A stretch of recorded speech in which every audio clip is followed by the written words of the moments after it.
Hi, this is lesson 4 of the Glacial Geomorphology unit that I have prepared. So this lesson, just because there's a lot to it, we're going to hop right into it. If this is the first video you're seeing, go back, check out the intro, and otherwise it's really not going to make that much sense. And then the other 3 lessons beforehand. So this is the only lesson I've really prepared that's going to be kind of a traditional inquiry lab style lesson. So what we have here, just hopping right into it.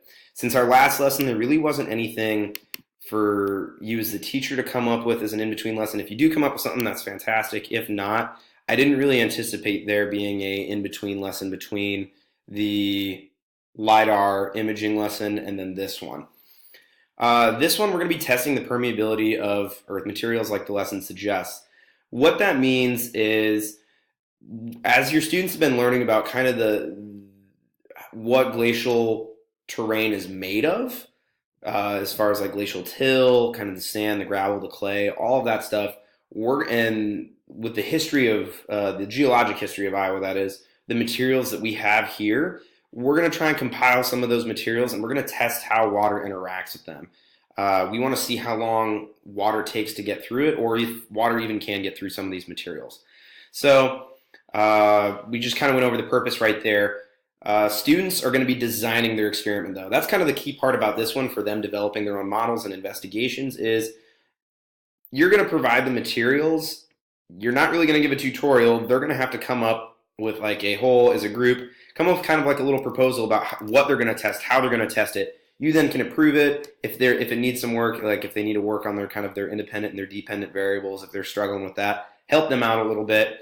But that's why we have a separate section where you can kind of approve of what they put together for you, and then let them go for it. Let them do it and see what they come up with and gather some data. As far as NGSS standards, Annex A from the big unit plan, to check those out. As far as background info goes, some of the geologic history of Iowa. I guess if you are going to do an in-between lesson, if you haven't already done a little bit of the geologic history of Iowa, doing a mini one or a full day's worth before this would be helpful. Or you could do this as your introduction to geologic history of Iowa. So you could do this almost as an introduction activity to kind of get students invested and involved with it, and then bring them in as to what all happens, what the actual layering looks like. So it's kind of up to you. Either there's going to be history of Iowa. It's either beforehand to give them the prior knowledge, and then they do this, which might give away what materials are permeable or not, or do it afterwards. I kind of imagine doing it afterwards if I were to personally teach this. As far as helpful resources for you as a teacher, this is again the PDF file for the Iowa Groundwater Basics. It does have some of the layering of what the earth materials are. And when I say earth materials, I'm talking like soil, sand, stone, clay, rock, bedrock, all of that good stuff. That's also in here. So when I say earth materials, that's what I'm referring to. This one does actually have quite a bit of materials that you would need to compile for this, depending on what you want to let your students use for building their design for this experiment. You might have more. This is just kind of the real basic one I envisioned. So I have clear plastic cups, straws, clear plastic bins, kind of that shoe size style. If you want to get bigger, you can. I just think you end up using a lot of materials. Paper towels, that's probably going to be in your science classroom anyways. Sponges, timers, probably also in there. Food coloring can be useful because if you're going to dye the water to help them see it better, or if you're going to use food coloring as a potential contaminant, seeing how that goes through the materials. Or actually, I'm going to add to this and do like glitter. If you wanted to have like that represent a contaminant as well, seeing which ones, if it's a diffused one or if it's something that just is carried by the water. Obviously, you're going to need water. And then as far as earth materials is concerned, this is what I kind of came up with based on looking at through my own research and going through the Iowa Groundwater Basics. Some potting soil to kind of represent what we have here in Iowa. Clay, you can probably use like modeling clay or like artist clay. Maybe work together with your art department, see if they have any that they're not using anymore, some scraps or whatnot, or order a brick for yourself. It's not too expensive if I remember correctly. Some fine grained sand or some coarse grained sand. Coarse grained sand you could probably sub out with gravel, depending, but this is also to represent glacial till. You also, of course, clay is going to be that in there as well. Shale samples. So if you can get a full like sheet of shale, that'd be great. Or if you can get like a big enough bag to do some earth samples, from whatever science site you buy your materials from. That'd be good. You can break it up and make kind of a layer of it for students. Dakota sandstone sample, because that's deeper underneath, especially within western Iowa. A limestone sample, since that's most of Iowa's bedrock right there. Limestone and dolomite, which is the next one. I'd probably say if you can get one, you might not need the other. If you can get both, that's awesome. But for sure, one of these. And then an igneous rock sample. I would say any igneous rock is fine. There's granite, you got your gneiss and whatnot. If you can get a sample of that, and a lot of that you could probably get at like the hardware store and like the lawn and garden section, just so they have an example of how it works with igneous rock, so they can compare it to what we have here in Iowa with the limestone and dolomite. As far as the pre-assessment goes, have students make predictions as to what materials will let water through, what materials will slow down water or let it or not let it through at all. Have them make predictions as part of their experiment, or sorry, their investigation beforehand. And as far as like an intro is concerned, have these materials out. Let the students come up and mess with them before class, or give them the first 5 or 10 minutes to come up and just check out the materials, see what they're working with before they make their predictions. I would do that as part of the intro. Have the materials out and then ask your pre-assessment question, just to get an idea, to get them thinking. Not necessarily for you to really see what they think.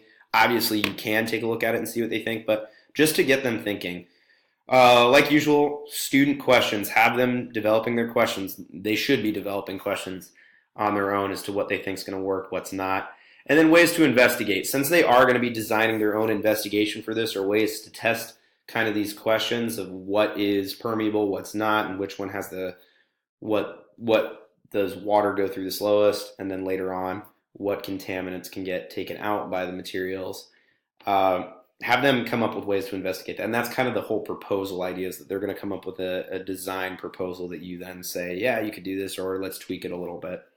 As far as the actual inquiry and investigation, group the students together, have them design it, and then, for example, what I thought of when I was thinking this, I could see students taking a cup, poking a small hole in the bottom of it so water could come through, and then filling the cup with various materials, so they could do like a layer of like limestone chips or some shale, and then a little bit of sand and some clay and some soil, drip a certain amount of water through it, and then time to see how long it goes through. They can then write down the materials they use, switch it up, do maybe a couple of cups at a time to see what happens. Then a way for them to potentially, skipping down to the follow-on section, to tweak their experiment or to build off of it. They could put in some glitter or some food coloring into their water sample and see what materials might scrub out some of those contaminants. So like the glitter could get caught by some things like sand, for instance, but maybe that food coloring is able to go all the way through, but potentially the limestone could filter that out. It's something to consider. It's just kind of what I thought students might come up with from my single pass through on that. But again, kids, they'll have thoughts that you never would have considered. And so that's what that area is for. I could see this lesson taking maybe a couple of days if they want to do like one day for their proposal, one day to execute it, a day to gather and interpret the data as like a class and do this negotiation section, and then maybe another day to refine it in another negotiation. I could say anywhere between like 3 to 5 days on this one. You could take an entire school week if you wanted, if you're doing a 45-minute class period. But as far as data analysis, that's kind of dependent on what the student does for what they're looking for in their experiment. So if they're checking to see how long it takes water to get through a layer of material, that's going to be their data and interpreting those times. Then having students share what they did. They're probably going to be excited, like, hey, what did you test? What did I test? See if people tested the same thing. Were their results different? Were they the same? What other things did people test? And then giving them time. I would honestly say for a follow-on investigation, have them do another run through changing things and getting more data to compare to their peers. Even if one group tested for time and one group tested for like amount of a contaminant or something like that, have them, if they wanted to flip-flop and then come up with another data set to compare them. That's awesome. You could have students do that, and that can just continue more time for this investigation for students. It's really up to you and how much time you have in class, and then what your students, if they're really taking it and running with it, then absolutely spend more time on it. As far as assessments concerned, obviously you want to take a look at their data, make sure they're doing everything right. If you could have them submit like a copy of it either like a picture of it, or have them type it up and submit it electronically, or just have you look over if you do like lab notebooks or something like that. Look over it, see what they did, their kind of methodology and the results, how they're interpreting it. A reflection I think would be good for this one because they can reflect on what they did on kind of the nature of science and science methods. And then they can also reflect on what does that mean in the larger context of the unit they've really been delving into. So I think some time for them to write just down their thoughts would be a good idea for an assessment. And then a lot like some of our other lessons, we have a completion survey, written or electronic, your choice.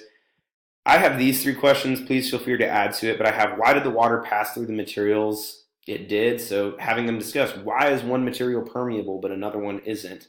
How does the layering under Iowa, what does the layering under Iowa look like? So obviously I planned this for doing the geologic history of Iowa and the layering in Iowa after this investigation, because this will kind of build up their background knowledge, get some of those, see what they know, and then go into it and teach it. So that's personally how I do it. So that's why I have these questions. The next one I have is, what do you think the layering looks like under the Iowa Great Lakes region? That's tying it back into our big question, is how does the geologic setting impact the path that water takes and therefore the contaminants, which is why I included that.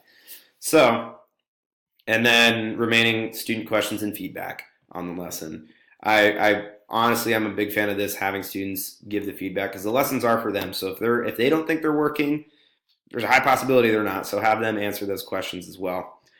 And then your after action review, just going over how to improve it, things you did well, things you want to cut out, things you think need fixed. Put them in the comments section if it's like a big thing for the lesson, or if it was just a certain run through. Put that in as well so everybody can try and benefit from your run throughs of the lesson. But with this, I would say take a day or two afterwards to really delve into the geologic history of Iowa, depending on what your students already know or what they don't know. The Landforms of Iowa book that I talk about in the first lesson, and then the groundwater basics, tons of great information there. And if you want to start delving into the current geologic setting of Iowa with a lot of the advances in farming, there's some resources in that that'll come up in the next lesson, but you could bring those in early and have students take a look at those, or you as the teacher taking a look at those to get some prior knowledge beforehand. So that is lesson 4. The next lesson we have, it's going to be a little bit different than some of these other ones, so stay tuned to find out more.